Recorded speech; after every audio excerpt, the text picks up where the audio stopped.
Glad to have you join us. This is Platform. I'm Ruth Aguele.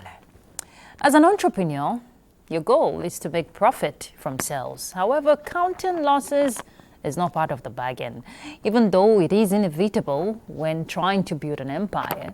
But being an entrepreneur is a risky venture. You win some, you lose some. Irrespective of that, the role of small business enterprise services as a catalyst for development, well, it is fundamental for economic growth of any nation.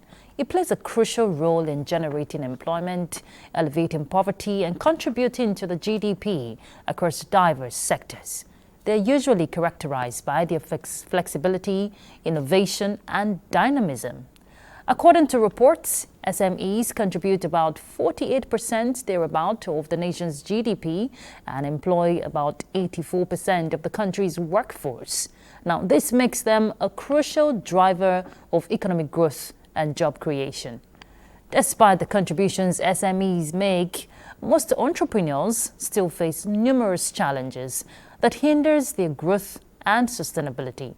And these challenges ranges from access to finance and infrastructure deficits to regulatory hurdles. Now, the federal government recognizes the crucial role SMEs play to the development of the nation, not leaving out the micro aspect also, and is working towards ensuring the growth of small and medium enterprises space in the country by putting the right modalities in place for businesses to thrive in an enabling environment. Well, as the federal government do its part to build a dynamic SME subsector so they can contribute to industrial growth and development, it is also important to get the perspective from the business holders, right? To understand what it is that they are dealing with and how they are surmounting their challenges. On Platform, our focus will be on SMEs growth and sustainability. And our guest is Mr. Ifeanyi Christopher Oputa. He is the Director General, Nigerian Association of Small-Scale Industrialists. Thank you so much for joining us, Mr. Oputa. Glad to be here. Glad to have you. And just before we bring in our panelists, you know the tradition, we have to let you in more of who our guest is by reading out his profile. Mr. Ifeanyi Christopher Oputa is an advocate for small businesses across the country.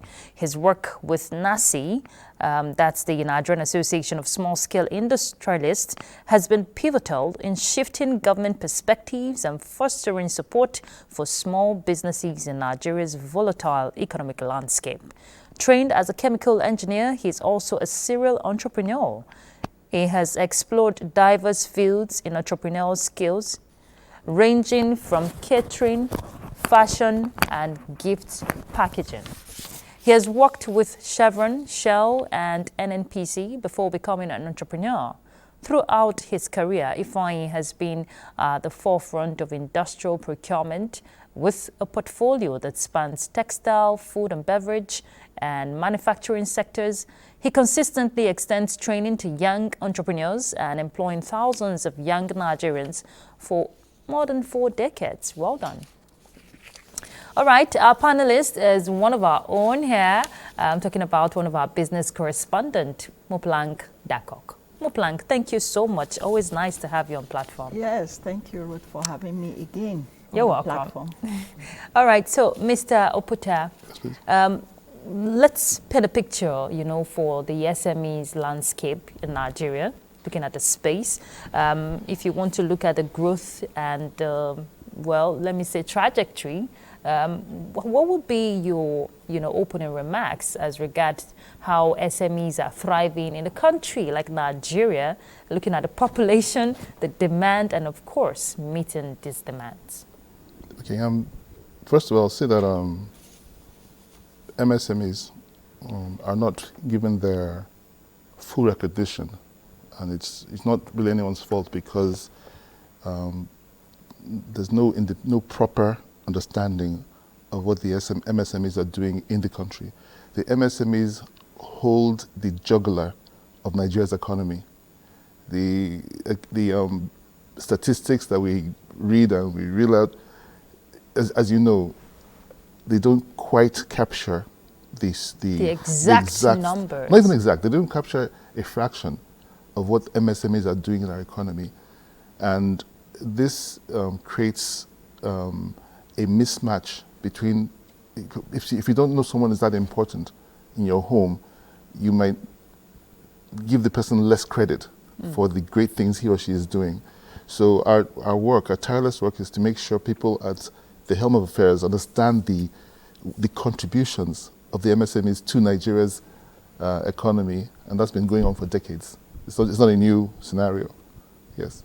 Okay, Moplang, I see you want to come in, so go ahead. Yes, I just wanted to say that, for various years, successive governments have tried to, solve the issues of MSMEs. They've tried to grapple with their issues, but MSMEs still cry out for help.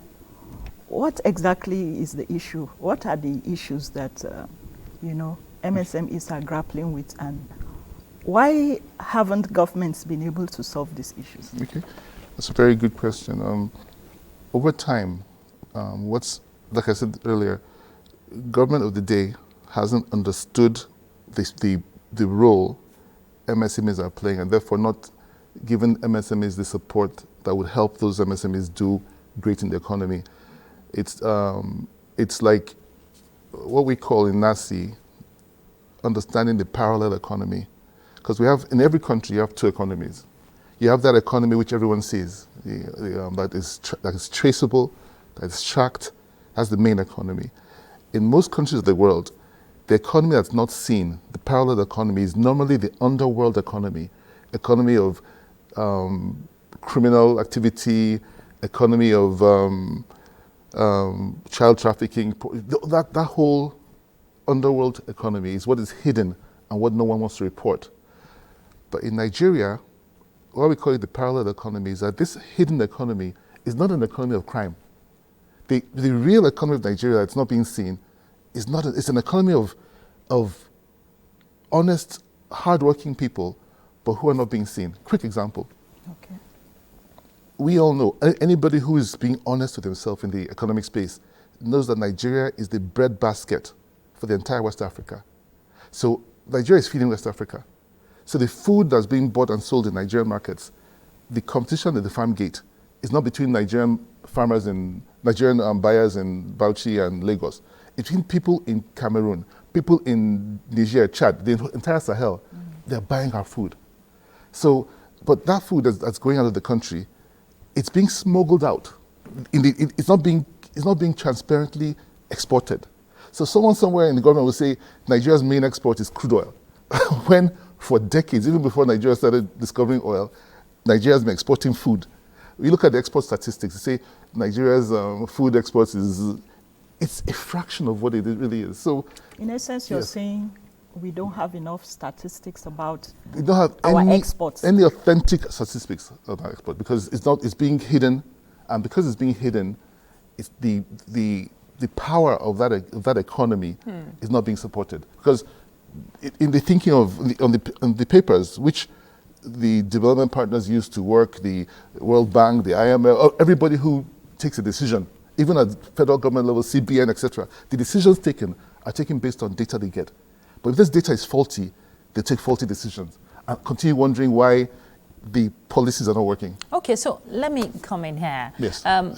Government, of course, Yes. will do its part Yes. to ensure an enabling environment Yes. for businesses, the MSMEs, to thrive. Yes. But let's delve into the issues from the entrepreneurs now Yes. themselves. Yes. Like, she asked a question on the challenges. What Yes. is it exactly they're dealing with? Because Yes. I know just recently, Yes. the Vice President, Kashim Shettima, met with some stakeholders and working towards, ensuring that the CBN, Yes. look at ways to bridge those funding gaps for Yes. MSMEs Yes. across the country. Yes. So that's on one hand. Yes. Now, we're trying to get what these entrepreneurs, whether micro, small scale, medium enterprises, what are they really dealing with, their challenges? Okay. Because it's your business. Yes. If you want it to grow, it's beyond what government will create that enabling environment, Yes. but it is your business. Yes. So let's delve into their world. Okay. All right. Let me give you an example. The biggest challenge that any MSME, and in fact any business person, authentically faces in Nigeria is that most Nigerian businesses or business people do not understand the cost of money. Okay? Now, all the economic, all the books and the MBAs and all the people who you see calling themselves economists and saying they're professors of economists especially, have standard global indices they use to project how an economy should fare. Now, when you bring it down to Nigeria and you say, okay, look, the official cost of money, if you go online, check, you see the CBN rate plus 14% plus 2, that's what they say is the official cost of money. But what is the real cost of money in the economy? Now, if the cost of money in Europe is 2%, if it's 0% in Japan, if it's 4% in America, the cost of money, what it means is, what does it cost? The average person who needs to get access to money, what will it cost that person to achieve that? A business person who has a bankable idea. In Nigeria, the cost of money for the little guy who has a bankable idea today is 10% per month. That's 120% per annum. That's the cost of money in Nigeria. For a person who hasn't got a connection, who hasn't got a big man or big woman or someone behind it, the person on the street, the lady who has a small place in the market, she wants to expand her business. She's going to borrow money. She's going to go to a loan shark, either an online loan shark, which has a fancy name, but they're online loan sharks, or she'll go to a traditional loan shark and drop her car, family car, with the loan shark to borrow money at 10% per month, minimum, to help her business, to pay her children's school fees, to get power to her. That's the cost of money to that person. Now, if the cost of money is 10% per month, 120% per year, they look at inventory. If your inventory is money, so if the cost of money is 10% per month, and you put up a profit margin as an illiterate business owner, right? Someone who hasn't gotten the understanding of what's going on in the economy, you put up a 30% markup on products you buy to sell. If you don't sell them for 3 months, by the Nigerian economy, the real, not the CBN economy, the Nigerian economy, that 10% per month cost of money, you're not making profit. You're at a loss at 3 months. So even the big players, the banks, the huge industrial players, if they're borrowing money at 30% per annum, already they cannot hold inventory properly. The international people we're fighting against, the other African countries, they can hold inventory at 5%, at 10%. So that means they manufacture goods and they keep those goods in stock. They're not unsold goods. The cost of keeping unsold goods to those countries is a fraction of what it costs a manufacturer, either medium, small, or any size in Nigeria. So when you have that kind of cost of money and a non-understanding of the cost of money, then there's a problem. So just to move that a bit forward, then you talk about those who even have access to this money. You go to borrow money, you look for money to add to whatever you have. And if you're lucky to have those people who can put in a word for you before now, you'd have to borrow at the bank rate, which is 30% or something. Now, at independence, almost everything you see in our country was essentially imported from the UK.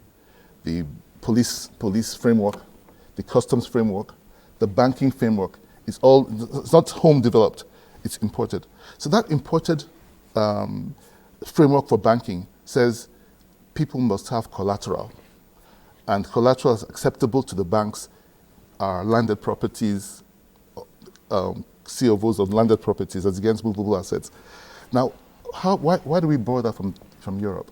Internationally, everybody, if you're a cleaner, a sweeper, you're a housekeeper, no matter how low you are in this strata of society, you have access to a mortgage where you pay 3% of the cost of the building and you start paying, and that equity in that mortgage is now looked at as collateral.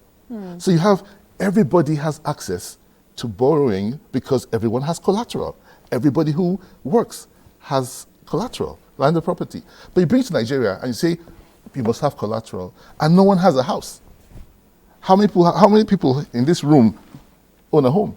if it's not inherited. So if you want to push it to Yes.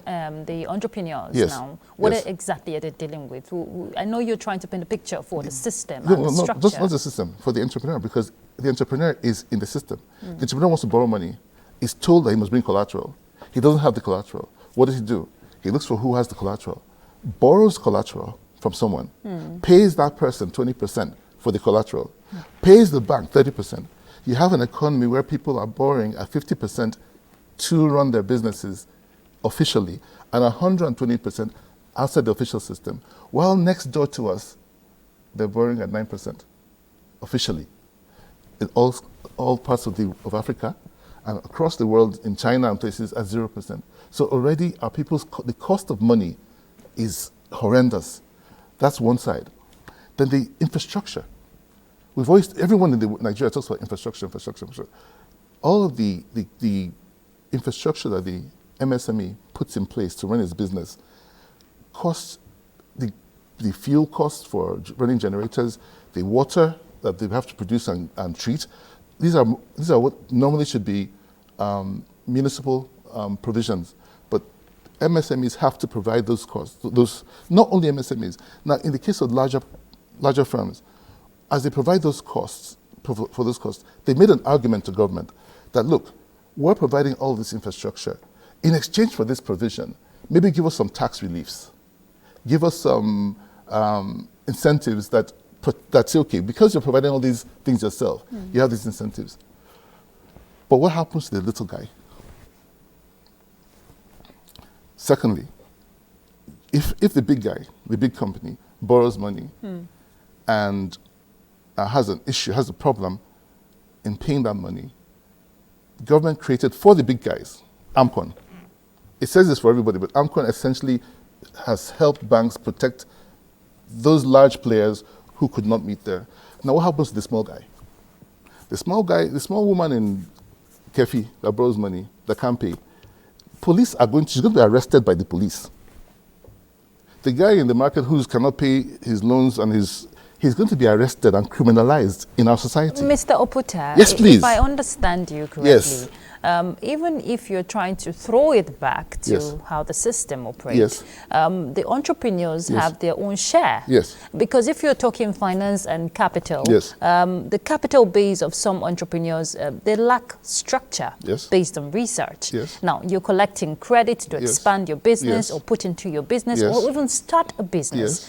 Yes. What kind of structure have you created for yourself? What kind of planning have you done for yourself? Is the association also teaching or rather enlightening these entrepreneurs that it's not just about delving into a business, yes. it's about planning, yes. it's about building a structure. Yes. So do your own part and yes. let's see where it goes. Perfect question. Perfect.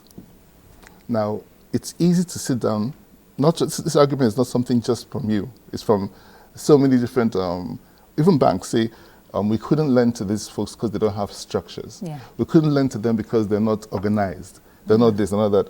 On our side, we are constantly educating and upgrading the skill set and the knowledge base of our members.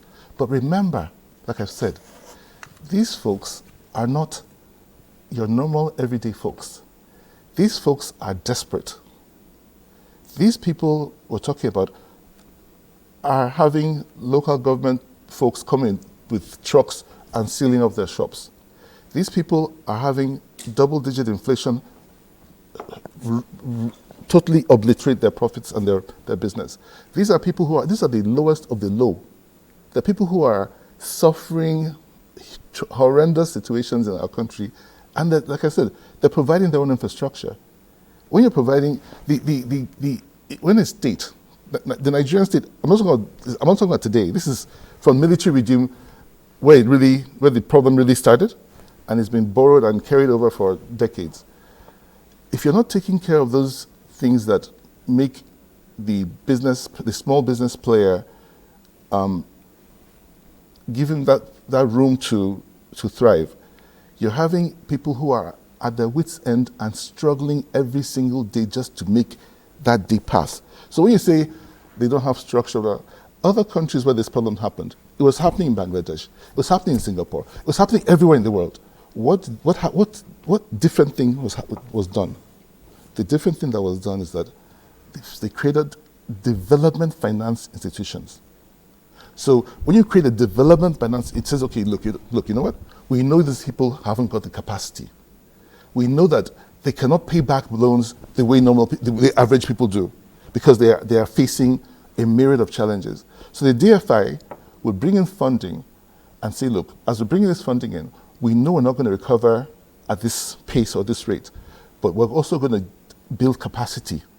We're going to support the building of capacity, because that capacity building, which creates the structure, etc., is it's something you just have to do. You look at where is the money going to? Where's the money train? Then you look at Nigeria. A second thing you look at quickly.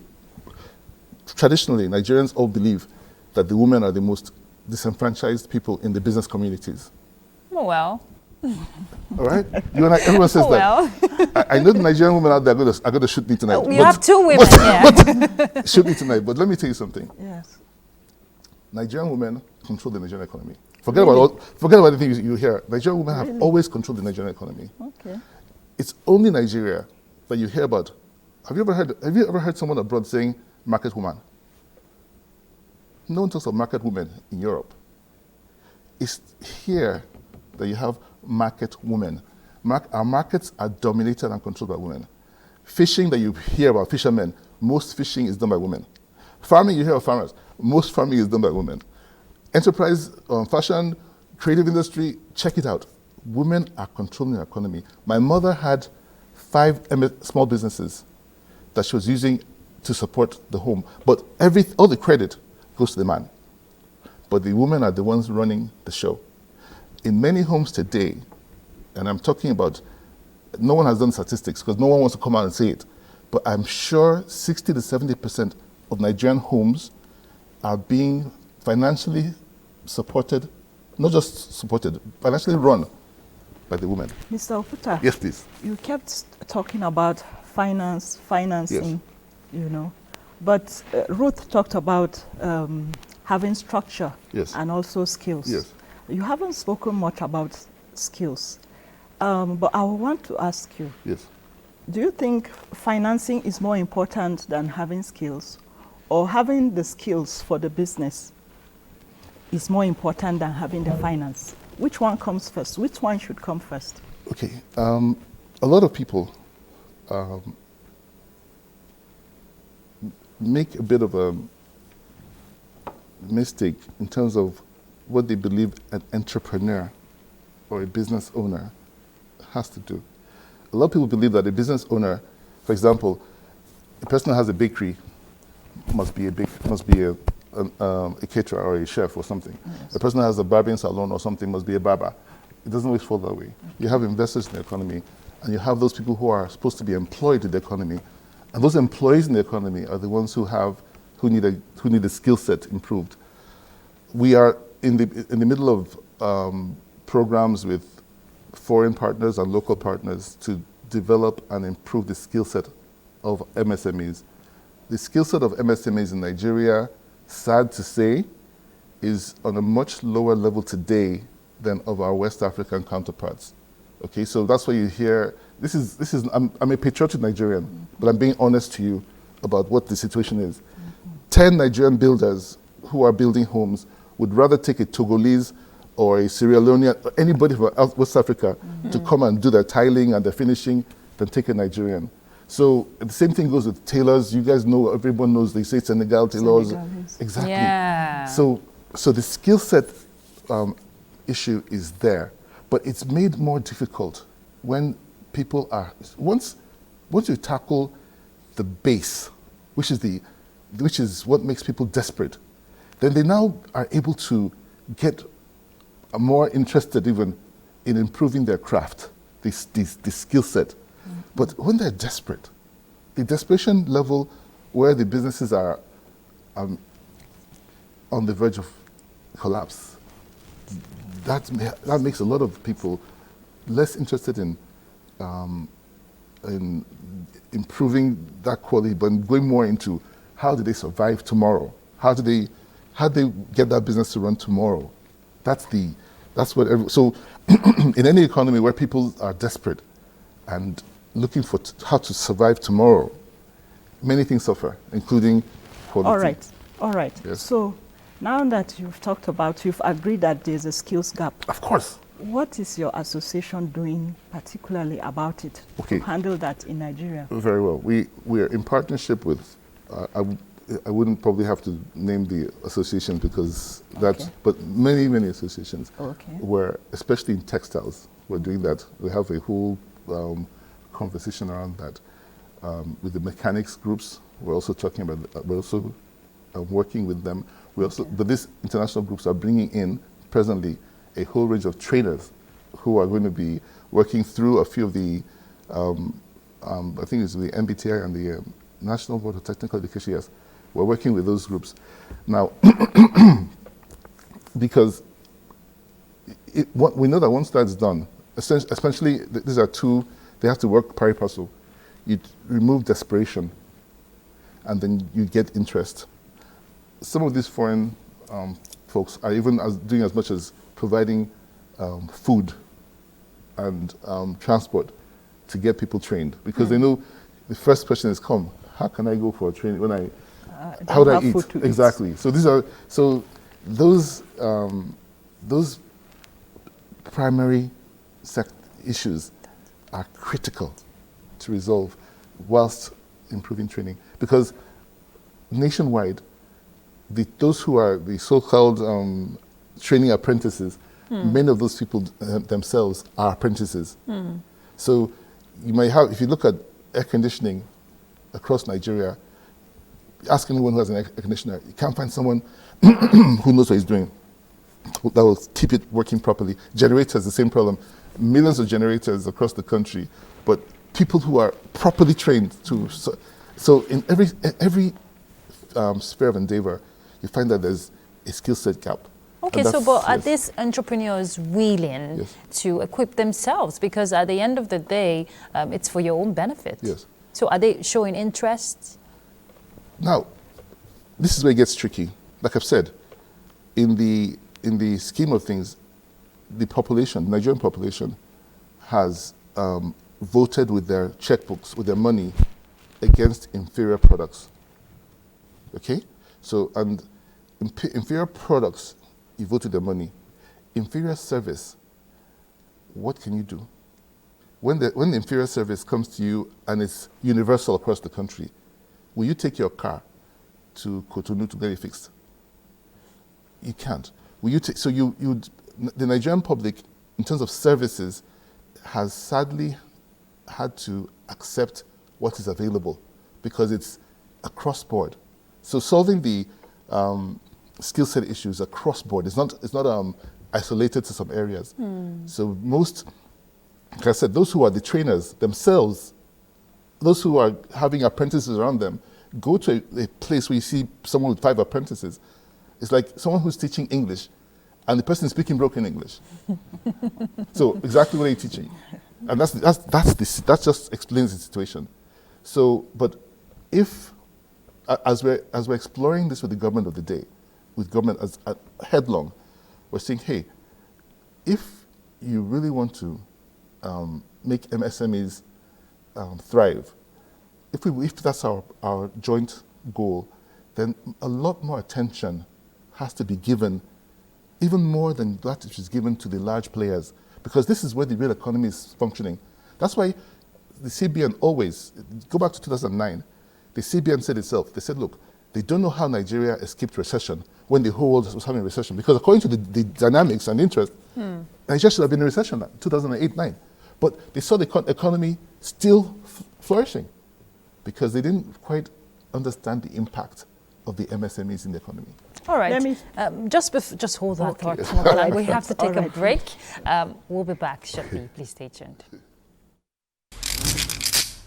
What are we doing as a nation to, first of all, settle our teeming populace, especially the NTA's political package with a third eye on the nation's political scene? I am Fisa Ogunfuyi. Welcome.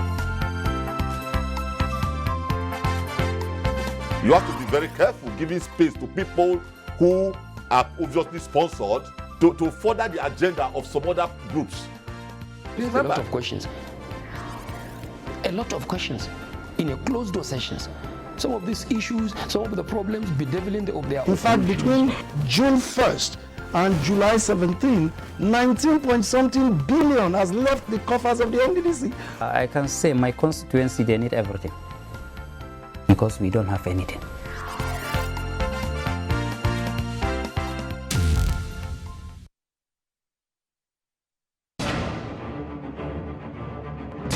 A method for digital literacy is a bot that you can use, you can interact to learn more about digital literacy. Hello, it's our pleasure to have you join us on platform. I'm Ruth Aguwele.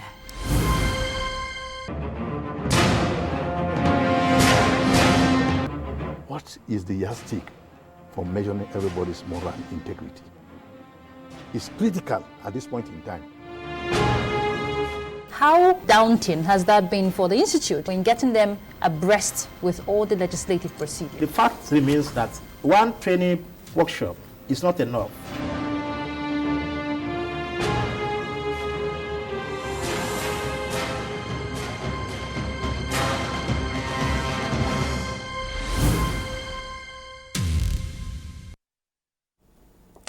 Good to have you there. The conversation is on SMEs, growth and sustainability, and we have Mr. Ifeanyi Oputa. He's the DG of the Nigerian Small Scale Association of Small Scale Industrialists. So, Moplang, you were going to ask the question. Yes, I wanted to take us back briefly to the issue of financing, because I see you're particularly passionate about financing. So the federal government has, introduced several interventions, including 200 billion naira for MSMEs. I want to know, your members, have they been able to access this funding? And if not, what are the bottlenecks to this access? Okay, so to go on that, the MSMEs, the 200 billion naira announced is not for MSMEs only. The recent 200 billion naira from the federal government, 75 billion is for MSMEs, 50 billion was for grants, conditional grants to folks, and then 75 billion was for manufacturers, large scale or larger people. Sorry to cut you. Manufacturers are not part of your association? No, we have a lot of manufacturers in our association, but they're not the large players. Oh, okay. When you talk of breweries and that, those are large players. Okay. So there's 75 billion set aside for the large players in manufacturing, 75 billion for MSMEs, 50 billion for folks who are doing for conditional grants. Yes. As you can imagine, the amount of people who have come forward, in the first instance, we had a pullback. A lot of people are saying, is this for real? Is it real? Is it going to happen? And so we had the first set of engagement along with BOI to make sure the MSMEs understood that, yes, it's for real. This is happening. The interest rate is lower than ever, talking of 9%. When I've told you just before now that MSMEs are used to getting money at 120%, despite whatever governments or people say. MSMEs in the real space will tell you that they're borrowing at 120%. So at 9% is like a mirage, like a dream come true. BOI has been doing their homework, and it's even though the funds are provided through BOI is held accountable for those funds. So there's not like that's why people must pay back. Yeah, of course, not only pay back, but even you want to make sure you're not giving the money to people who are the wrong people. Yes, yeah. And so a lot of people, including our members, including members of all associations, needed to have a few of their to put their houses in order. Because a person who's borrowing at 120%, when you're borrowing at that rate, you're not told to bring anything besides your car or this. So in this scenario where you're now told, hey, you must have a physical address, you must have your NIA, all these things intact. So it's spurred a lot of activity amongst people who need to now get their CAC intact, and that's a good thing, because then it's helping government to then see, oh, you know what? There are a lot of these people out there who we never saw on the radar. So as long as they're not on the radar, then you can make plans for them. And that may explain why successive plans have not recognized those that are not on the radar. And today, through the BOI, at least, I can't say the exact number, but tens of thousands of people who were not on the radar are now on the radar. And that means, so that process of getting them on the radar is what BOI has been doing. With our support and support of others in the organized private sector of Nigeria, we've been getting people on the radar. And with that in place, where its disbursement is imminent. We've gotten that assurance, and I'm quite confident of what I've heard and what I've seen, that BOI is doing what it has to do to make disbursement imminent now. So if what I'm getting from you correctly is that there's synergy from the federal government part. Yes. But what about at the state level? Because I want to believe you have members across the country. Yes. So what's the synergy? What are you getting from the state government? Okay, we have, most state governments have a similar view to what the federal government has had in terms of not being able to quite understand the dynamics and challenges. Some states have gone deeper. For example, we have a NACI, some 2 or 3 governors who are NACI members, who have been in the forefront of NACI. So in those states in particular, there is active engagement. In states like Jigawa State, in Katsina, you have active engagement because these folks understand the MSME gamut. And a lot of other governors are taking the lead, and look at Lagos, for example, with the LSETF going on for the past decade, supporting MSMEs. So we have a lot of state-level support in their individual states. But the sheer volume, the sheer size of the constituency, it is beyond what most people could understand. That the demands and the needs of these people are sky high. And so beautiful SME space started getting attention, real attention, in 2015. Beautifully. Attention. I mean, verbal attention since 1960, but real attention accidentally since 2015. Why is it accidentally? Because something happened which created this whole thing we're looking at. The government of the day decided that, hey, the Treasury single account, that TSA, that all government money should leave the banking system and go to the government itself. So when that happened, the banks of Nigeria, who traditionally had not given a damn about MSMEs, all this, whatever anyone says is different, but the banks of Nigeria had not been the support group for MSMEs.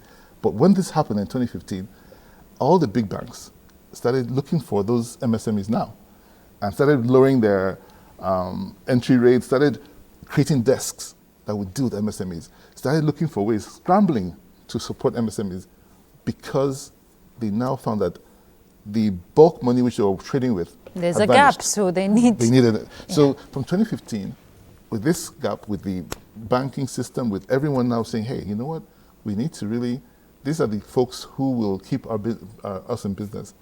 But they have an additional challenge in that the fintechs came in, and some of the fintechs, the large fintechs who are playing around, have swallowed up the MSME banking, and because they're offering collateral-free credit, these fintechs. So the banks are still, the traditional banks are still finding their feet in that space. But the fintechs have gone with algorithms, with AI, they're able to predict and lend in 2 days, in 1 day, automatically to the MSME space. So that's a big, and these banks are having MSMEs open accounts. Almost ask your driver, ask your cook, ask everybody for a bank account. If not, the ones I've dealt with, people I've dealt with who are small income groups people, 80% give me their account numbers as a fintech. Phone numbers. Phone numbers, fintech account numbers, not traditional banks. So I don't know if banks have understood the game, that there's a real shift going on here because of 2015, the year that the Nigerian MSME came to the front. But MSMEs, are they not afraid of taking these loans? Because we know stories of these fintech guys, we call them loan sharks. Yes. When they come at you for being unable to pay back. Yes. You know. Yes, it's scared a lot of people. A lot of MSMEs have been scared. A lot of, especially women, funny enough, scared of taking loans. But there's a point in time. It's like you're a mother. I mean, women are mothers, right? Yeah. Imagine, because a business owner, the business is like a child. It's like the person's child, physical child. That's how a business is to the owner. You have to nurture it. Yes. Exactly. Now, if as a mother, your child is in a coma, right? Your child's in a coma, and you're told that it will take 400K for that child to be rescued. You will borrow. Of course. Aha. So the business owner, Sure. when the child is, and business owners' children, most business owners right now, their children are in coma. I mean, they're the businesses. So they have no option. They have no option. This is survival. Yeah. This business is feeding their families. See, we don't have, like, in some countries you have NHS, you have these things where the bulk majority of people are getting medical care through the state, for example, in some countries. Now, in Nigeria, most families, especially the ones who are off the radar before, they don't have access to health care outside of what they can pay for. And since they can't afford to pay for this health care, people are going to traditional to go and pray for healing. And Well, we have the NHIA scheme. Yes, these are great things. But when you look at the gamut of people, 220 million people, it's going to take some time before these schemes can trickle down to. So the MSME space, the typical MSME owner, isn't an employee of a company that has an HMO, for example. Do you understand? So companies that have HMOs and all that, they take care of their staff through the NHIS scheme. But the guy in Kafanchan, the ginger farmer there, the person doing tomatoes and beans in another place, the tailor in the middle of Wuse Market. You know, this brings me to return Yes. on investment. Yes. If you, I know in the aspect of innovation or diversification, Yes. we get to see entrepreneurs Yes. want to expand their businesses, Yes. which is good. Yes. But are you seeing a network of people who want to return back, more like invest in that business, so your child, so to say, your Yes. baby business does not fall into coma? Like investing their money back in the business? Yes. That's what every MSME does. MSMEs don't have to be told. Besides Some have to be told. Well, Some who are just starting. Yes. Okay, new ones, yeah? Yeah. But most MSMEs, because, now let me hit somewhere else. Okay. In the MSME space in Nigeria, maybe 40% are doing their MSME business as a side hustle. So most people who are so-called working, who are in jobs, They don't see the bigger picture. but they're also, most of the people in jobs, teachers, everybody has a small business. Mm-hmm. That side hustle is what feeds the salary doesn't feed the family. So, I know Muplang has a side hustle. But we have to recognize that. for yes, a civil servant like Yes. me, it Yes. has been limited to agriculture. Exactly, So, exactly. you know. But most, even a person working as a receptionist somewhere, she also is if you go online, you see all the hairstylists, this. Nigerians, we have a resilient multitude of people who are working and receiving a salary which they know won't go home. So has anyone asked, how do they survive? How are they looking okay? Because almost everyone has a side hustle, especially the women folk. Yeah. So the men are the ones in danger in this our country. And when men are I'm telling you, the men are in danger. Whenever men are in danger, specific policies have to not just focus on the women folk. We have to say, hey, how do we rescue the men folk through business? Because you can't just call them and give them salaries. No, that will help. You can't say you're giving grants to everybody. No, we can't afford that as a country. You have to make sure that men have access to business and are doing business, if it's whatever it is. Because without that, if the men are disenfranchised, security goes. Okay, security goes because the men, idle men, are a threat to peace. Of course. Idle women can beg friends and family, but idle men are a threat. They get involved in things. All the criminality we have in Nigeria, if you look at it, 90% is not ideological criminality. So whoever says that it's religion, it's not religion. It's economic criminality. So they're doing it for money, right? And as long as in society we're saying men who are broke are this, are bad, are this, you have more and more men looking for money anyhow they can get it. But if people are engaged in business, in activity, in getting things done, if we can support and get more people into business, into activities that are economically beneficial to them, crime rate will drop. It's not looking for just to drop crime rate by killing. The more you kill criminals, the more criminals will erupt if you don't tackle the main game, which is the economic issues that men are facing. Men are the problem. Men are facing the problems right now. Men are the easy targets, the willing tools for criminality, as long as they're starving. Okay. Right. So women, you can hear from a man's perspective. Men are dealing with a lot. Yes, a whole lot. Do we still have time? Yes, go ahead. Okay, another question. So I want to ask you, despite all these challenges we've talked about, yes, the issues of finance, yes, skills, yes, use of technology, and the rest of them. Yes. Do you still see a bright future for the MSMEs? What is your, outlook for Nigeria's MSME space?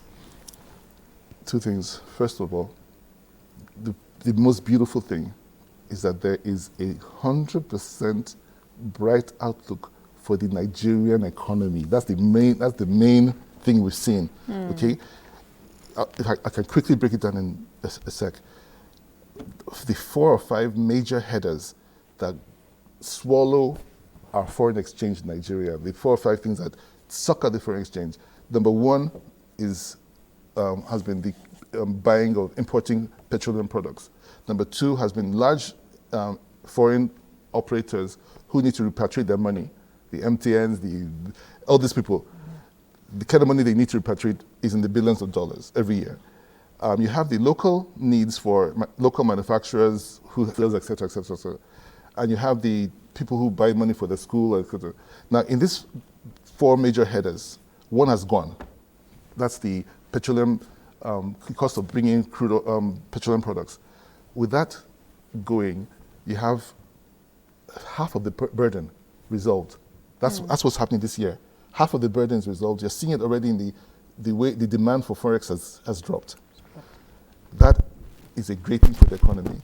So as this happens, then people now, as we're producing, we have more and more raw materials available, more and more people, associations like ours, and others who are working together to see that MSMEs come in and take advantage of the opportunities available, the raw materials available, processing them. African Free Continental Zone, etc., is happening. There's demand, there's competition coming in. Okay. So everyone is getting, this is a defining year for MSMEs. I like the optimism. Yes, this is the year. This is the year. Okay, so Mr. Oputa, yes, we're rounding off, but I want you're a serial entrepreneur, yes, and by the grace of God, you've done well for yourself. There are a lot of startups out there. Yes. Did you just say a prayer? Yes, I did. Okay, so there are a lot of startups out there, yes, who are trying to just, stay, sustain their business, yes, but again, they're grappling with a lot. Yes. So, what are some of the mistakes you've already identified some? Yes. But what would you advise them as we round off? What I advise for MSMEs who've started, especially in the past 2 years, is to stay in the game. Okay, it's a rough time. But there is light at the end of this tunnel, especially now with the, like I mentioned before, with the active refining of petroleum products in Nigeria. There's hope on the horizon. Stay in the game. Look at the sector you're in. Those who need to know, jump in right now to any sector which deals with processing of agriculture, with textiles, with the creative arts. Jump in now while it's still hot. This is the time. Yes. I like that. Jumping now. Thank you so much, Mr. Ifeanyi Christopher Oputa. Thank you for your thought. Thank you. And please keep leading these entrepreneurs in the right direction. Absolutely. And keep up the good work. Thank you. Thank you so much. Thank you more. He's the Director General, Nigerian Association of Small-Scale Industrialists. Moplang Nakog, our business correspondent, a businesswoman in the making. Yes, sir. Of course. Thank you for your time on platform. Thank you for having me. All right, you've heard it from Mr. Oputa. Keep doing what you have to do, one block at a time. I'm talking to MSMEs now, people into that field. You just keep, doing what you know how to do best and never give up. That consistency, that determination, that zeal to thrive will get you to the top. And that's Platform. I'm Ruth Aguwele. Bye.